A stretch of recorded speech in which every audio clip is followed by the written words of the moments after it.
നവീൻ ബാബുവിൻ്റെ ഡ്രൈവറായിരുന്ന ഷംസുദ്ദീൻ ഒരു പ്രധാനപ്പെട്ട സാക്ഷിയാണ്. CBI വന്നു കഴിഞ്ഞ് കഴിഞ്ഞാൽ ഏറ്റവും ആദ്യം പൊക്കാൻ വേണ്ടി പോകുന്നത് ഷംസുദ്ദീനെ ആയിരിക്കും. അതുകൊണ്ട് തന്നെ ഷംസുദ്ദീൻ്റെ ജീവന് വലിയ ഭീഷണി ഉണ്ട് എന്ന് നമുക്ക് തോന്നുകയാണെങ്കിൽ അത് തെറ്റു പറയാൻ ഒക്കത്തില്ല. ഒരിക്കലും പറ്റില്ല. പൂർണ്ണമായിട്ടും അത് ശരിയാണ്. ആ തോന്നൽ ശരിയാണ്. ഷംസുദ്ദീൻ ഈ കേസിലെ ഒരു പ്രധാന സാക്ഷിയാണ്. ഷംസുദ്ദീന് പലതും അറിയാം. നവീൻ ബാബുവിൻ്റെ സന്തത സഹചാരിയാണ്. അപ്പോൾ ഷംസുദ്ദീനെ ചോദ്യം ചെയ്യാൻ വിളിപ്പിക്കും, CBI വിളിപ്പിക്കും എന്നുള്ള കാര്യം തീർച്ചയാണ്. അവർ തെളിവുകൾ നിരത്തിയായിരിക്കും ചോദ്യം ചെയ്യുക. ഷംസുദ്ദീൻ്റെ ഫോൺ റെക്കോർഡുകൾ, കോൾ ഡീറ്റെയിൽസ്, ലൊക്കേഷൻ ഡീറ്റെയിൽസ് എല്ലാം വെച്ചിട്ടായിരിക്കും ചോദ്യം ചെയ്യുക. അവരുടെ അടുക്കൽ നിന്ന് രക്ഷപ്പെടാൻ ഷംസുദ്ദീൻ സാധിക്കില്ല. അപ്പോൾ ഷംസുദ്ദീന് സത്യം പറയേണ്ടി വരും പല കാര്യങ്ങളിലും. അത് മറ്റു പലരുടെയും നിലനിൽപ്പിനെ ബാധിക്കും. അപ്പോൾ സ്വാഭാവികമായിട്ടും ഷംസുദ്ദീൻ ജീവിച്ചിരുന്നാൽ ആർക്കാണോ അപകടമുണ്ടാകുക അവർ ഷംസുദ്ദീനെ അപകടപ്പെടുത്താൻ ശ്രമിക്കും എന്നുള്ള കാര്യം തീർച്ചയല്ലേ? അങ്ങനെ സംശയിക്കുന്നതിൽ ആൾക്കാരെ കുറ്റം പറയാൻ പറ്റുമോ? ഇല്ല. ഇതാണ് ഈ കേസിൽ ഒരു വളരെ മർമ്മപ്രധാനമായ ഭാഗം ഇതാണ്. അപ്പോൾ ഗൗതം ഇപ്പോൾ ചോദിച്ചതുപോലെ ഷംസുദ്ദീൻ്റെ ജീവന് അപകടമുണ്ടോ, അപകടത്തിലാണോ എന്ന ചോദ്യം പല കോണുകളിൽ നിന്ന് ഉയർന്നിട്ടുണ്ട്. ഷംസുദ്ദീൻ, നമുക്ക് ആ ഷംസുദ്ദീനുമായി ബന്ധപ്പെട്ട കാര്യങ്ങളൊന്ന് പരിശോധിക്കാം. നവീൻ ബാബു ഏറ്റവും അവസാനമായിട്ട് നവീൻ ബാബുവിനെ ജീവനോടെ കണ്ടത് ഷംസുദ്ദീനാണ്. ഇതുവരെയുള്ള അന്വേഷണത്തിലും പോലീസ് ശേഖരിച്ച മൊഴികളും സ്റ്റേറ്റ്മെൻറ്റും മറ്റു കാര്യങ്ങളെല്ലാം അടിസ്ഥാനപ്പെടുത്തി പരിശോധിക്കുമ്പോൾ ഷംസുദ്ദീൻ മുനീശ്വരൻ കോവിലിന് മുന്നിൽ ഇദ്ദേഹത്തെ ഇറക്കുന്നു. അതിനുശേഷം പിന്നെ കാണുന്നത് അദ്ദേഹത്തിൻ്റെ ഡെഡ് ബോഡി. എന്നാൽ അതിനുശേഷം നവീൻ ബാബുവിനോട് ഭാര്യയും മകളും ഫോണിൽ സംസാരിച്ചിട്ടുണ്ട്. ഈ സംസാരിച്ചിരിക്കുന്നത് അറിയാലോ, ജീവനുണ്ടെങ്കിലല്ലേ സംസാരിക്കാൻ പറ്റുള്ളൂ. എന്തായാലും ഭർത്താവിൻ്റെ ശബ്ദം കേട്ടാൽ ഭാര്യയ്ക്ക് മനസ്സിലാവും, അച്ഛൻ്റെ ശബ്ദം കേട്ടാൽ മകൾക്ക് മനസ്സിലാവും. അപ്പോൾ അവരോട് സംസാരിച്ചിട്ടുണ്ട്. രാവിലെ മലബാർ എക്സ്പ്രസ്സിൽ ഞാൻ വരികയാണ്, സ്റ്റേഷനിൽ വന്ന് വിളിക്കാൻ പറഞ്ഞു, അല്ലേ? അതെ. അങ്ങനെ അവർ സ്റ്റേഷനിൽ വന്ന് വിളിക്കാൻ തയ്യാറായി. ഫോൺ കട്ട് ചെയ്തിട്ട് അവർ കിടന്നുറക്കമായി. രാവിലെ അലാറം വെച്ചു. രാവിലെ എണീറ്റ് അവർ സ്റ്റേഷനിൽ വരുന്നു, കാത്തു നിൽക്കുന്നു, വണ്ടി വരുന്നു, പോകുന്നു, ആളില്ല. ഫോൺ വിളിക്കുന്നു, കിട്ടുന്നില്ല, സ്വിച്ച് ഓഫാണ്. അവർ ഇദ്ദേഹം വണ്ടിയിൽ ഇല്ലാതിരുന്നത് കൊണ്ട് ഒരു പക്ഷേ വണ്ടിയിൽ വെച്ച് ഫോൺ സ്വിച്ച് ഓഫായി, അങ്ങനെ ആയിരിക്കും എന്ന് പറഞ്ഞ് അവരവിടെ വെയിറ്റ് ചെയ്യുന്നു. പക്ഷെ ട്രെയിൻ വരുന്നു, ആളില്ല, ട്രെയിൻ പോയി. അവർ ആദ്യം വിളിക്കുന്നത്, മഞ്ജുഷ ആദ്യം വിളിക്കുന്നത് ഷംസുദ്ദീനെയാണ്, അല്ലേ? ഷംസുദ്ദീൻ പറയുന്നു, അയ്യോ ഇല്ല, ഞാൻ അവിടെ അദ്ദേഹത്തിനെ വിട്ടു, പിന്നെ അറിഞ്ഞില്ല, ഇനി എന്താണ് സംഭവം എന്ന് എനിക്ക് അറിയില്ല, നോക്കട്ടെ, അന്വേഷിക്കട്ടെ എന്നാണ് പറഞ്ഞത്. ഷംസുദ്ദീൻ പറഞ്ഞത്. അതെ. പിന്നീടാണ് കാര്യങ്ങൾ വ്യക്തതയില്ല. ഷംസുദ്ദീൻ അന്വേഷിക്കട്ടെ എന്ന് പറയുന്നു. അതിനുശേഷം മഞ്ജുഷ അറിയുന്നത് ഭർത്താവ് ആത്മഹത്യ ചെയ്തു, തൂങ്ങി മരിച്ചു എന്നാണ്. അതായത് ഷംസുദ്ദീൻ ഉറപ്പിച്ചു പറയുന്നു റെയിൽവേ സ്റ്റേഷനിൽ കൊണ്ടാക്കിയത്, മുനീശ്വരൻ കോവിലിൻ്റെ അവിടെ കൊണ്ട് വിട്ടു എന്നാണ് പറയുന്നത്. മുനീശ്വരൻ കോവിലിൻ്റെ അവിടെ അദ്ദേഹത്തിന് ഒരു സുഹൃത്ത് വരും, സുഹൃത്തിനെ കാണണം, ഞാനിവിടെ ഇറങ്ങാം എന്ന് പറഞ്ഞ് അവിടെ ഇറങ്ങുന്നു. ഷംസുദ്ദീൻ പോകുന്നു.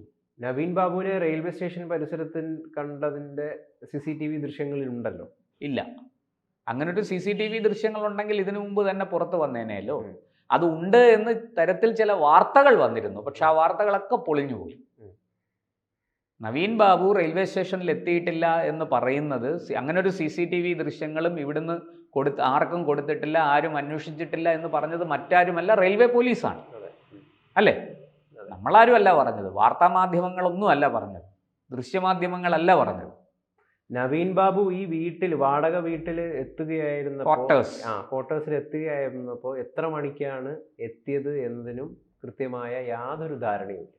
തീർച്ചയായിട്ടും ഈ ഷംസുദ്ദീൻ മുനീശ്വരൻ കോവിലിൻ്റെ അവിടെ ഇദ്ദേഹത്തിനെ ഇറക്കിയതിന് ശേഷം പിന്നെ പിറ്റേന്ന് രാവിലെ ഈ ഡെഡ് ബോഡി കണ്ടെത്തുന്നത് വരെ നടന്ന കാര്യങ്ങളെക്കുറിച്ച് ഒരു വ്യക്തതയുമില്ല. ഇടയ്ക്ക് ആകെ നമുക്ക് കിട്ടുന്ന ഒരു വിവരം, ഈ ഫോണിൽ ഭാര്യയും മകള് വിളിക്കുന്നു, അപ്പോൾ ഞാൻ ഇങ്ങനെ എത്തി, വണ്ടിക്കുള്ളിൽ, ട്രെയിനിനുള്ളിലാണെന്നൊക്കെയുള്ള രീതിയിൽ സംസാരിക്കുന്നു. അങ്ങനെ സംസാരിച്ചിട്ടുണ്ട് അവർ. അപ്പം യഥാർത്ഥ കുറ്റവാളിയിലേക്ക് നയിക്കപ്പെടുന്ന ഒരു ശക്തമായ തെളിവാണ് ഷംസുദ്ദീൻ. യഥാർത്ഥ കുറ്റവാളിയെ ചൂണ്ടിക്കാണിക്കാൻ ഒരു പക്ഷേ ഷംസുദ്ദീന് സാധിച്ചേക്കും.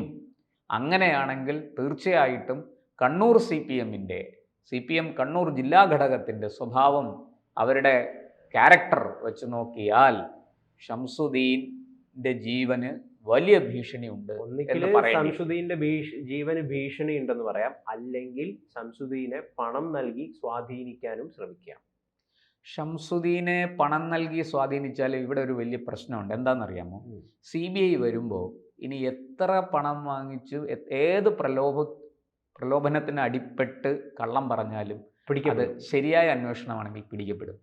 ഇവിടെ പോലീസ് ശരിയായ വിധത്തിൽ അന്വേഷിക്കാത്തത് കൊണ്ടാണ് CBI വരുന്നത്, അല്ലേ? അതെ. അപ്പോൾ തീർച്ചയായിട്ടും ആ CBIയുടെ വരവ് വരണമെന്നുള്ള ആവശ്യം ഏറ്റവും കൂടുതൽ ഉന്നയിക്കുന്നത് നവീൻ ബാബുവിന്റെ ഭാര്യയായിട്ടുള്ള മഞ്ജുഷയാണ്. മഞ്ജുഷ കഴിഞ്ഞ ദിവസം കോടതിയിലും അവരുടെ അഭിഭാഷകൻ നിർണായകമായ ചില തെളിവുകളൊക്കെ കോടതിക്ക് ഹാജരാക്കിയിട്ടുണ്ട് എന്നാണ് നമുക്ക് മനസ്സിലാക്കാൻ. ഈ പോലീസ് അന്വേഷണത്തിൽ നിങ്ങൾക്ക് വിശ്വാസമില്ലാത്തതിന്റെ കാരണം എന്താണ് എന്ന് കോടതി ചോദിച്ചു. അവരതെല്ലാം ഹാജരാക്കിയിട്ടുണ്ട്. എന്തുകൊണ്ട് ഞങ്ങൾ ഇതിൽ വിശ്വസിക്കുന്നില്ല? കേരള പോലീസിനെ ഞങ്ങൾക്ക് വിശ്വാസമാണ്, പക്ഷേ ഈ രാഷ്ട്രീയ സമ്മർദ്ദം മൂലം അവർ വേണ്ട വിധത്തിൽ ഈ കേസ് അന്വേഷിക്കുന്നില്ല. ഇതാണ് അവർ കോടതിയിൽ അഡ്വക്കേറ്റ് പറഞ്ഞത്. അപ്പോൾ സ്വാഭാവികമായിട്ടും ഈ സാഹചര്യത്തിൽ CBI വന്നാൽ അവർ ആദ്യം മൊഴിയെടുക്കാൻ വിളിപ്പിക്കുക ഷംസുദ്ദീനെയാണ്. PP ദിവ്യയും കളക്ടറും ഒക്കെ രണ്ടാമതാണ്. PP ദിവ്യ ഇദ്ദേഹത്തെ നവീൻ ബാബുവിനെ അധിക്ഷേപിച്ചതിന് ശേഷം അദ്ദേഹം അവിടെ വിട്ടിറങ്ങി. ഉപഹാരം പോലും സ്വീകരിക്കാതെ വളരെ മനോവിഷമത്തോടു കൂടിയിട്ടാണ് അദ്ദേഹം അവിടെ നിന്ന് ഇറങ്ങിയത്. ഷംസുദ്ദീന്റെ അത് കഴിഞ്ഞ് അദ്ദേഹം കളക്ടറെ കാണുന്നു. കളക്ടർ പറയുന്നത് എന്താണ്? നവീൻ ബാബു എന്നോട് വന്ന് തെറ്റുപറ്റിപ്പോയി എന്ന് പറഞ്ഞു എന്നാണ്. എന്ത് തെറ്റാണ് നവീൻ ബാബുവിന് പറ്റിയത് എന്ന് ഇയാൾ പറയുന്നില്ല, കളക്ടർ പറയുന്നില്ല.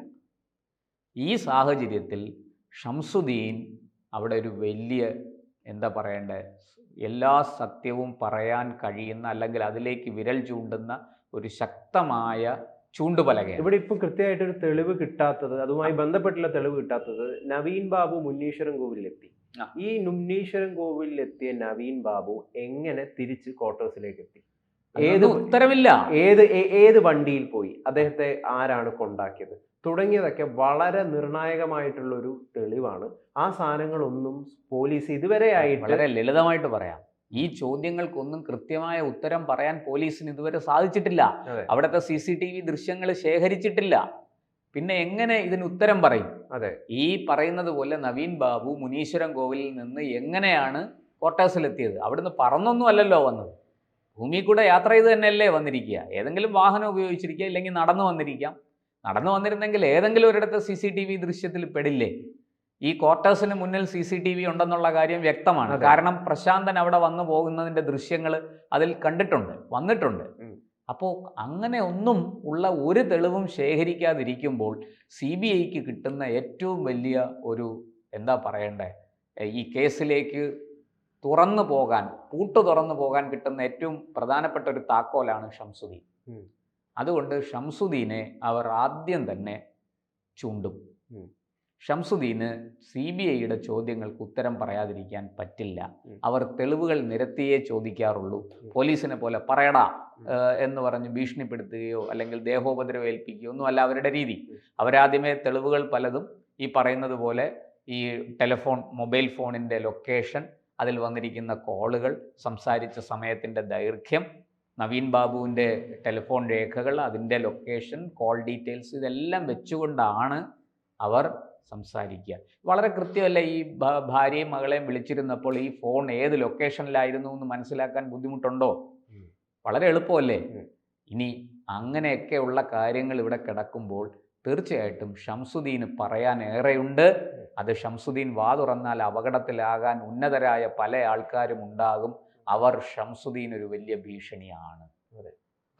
അതുകൊണ്ട് ഷംസുദ്ദീൻ്റെ ജീവന് ഇപ്പോൾ വലിയ വിലയുണ്ട്. അത് സംരക്ഷിക്കാൻ നമ്മുടെ ഭരണകൂടവും പോലീസും അധികാരികളും തയ്യാറാകുമോ എന്നുള്ളതാണ് ഇവിടെ നമ്മുടെ ചോദ്യം. കാത്തിരിക്കാം. CBI വരട്ടെ, അല്ലെങ്കിൽ എന്താണ് സംഭവിക്കാൻ, ഹൈക്കോടതിയിൽ നിന്ന് എന്താണ് ഉത്തരവ് വരാൻ പോകുന്നതെന്ന് നമുക്ക് കാത്തിരിക്കാം.